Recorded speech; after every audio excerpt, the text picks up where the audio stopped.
Hey everybody, how's it fucking going? So they're coming out of the woodwork now and saying, see, this proves that he was wrong about fucking black people being human.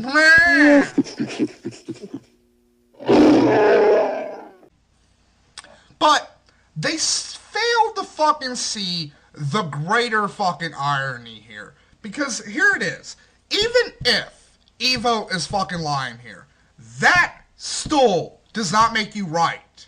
In fact, it makes you fucking idiots look worse. And here's how. The fact that somebody with no credentials whatsoever was so easily able to rip apart your feeble, ignorant, based in emotion fucking arguments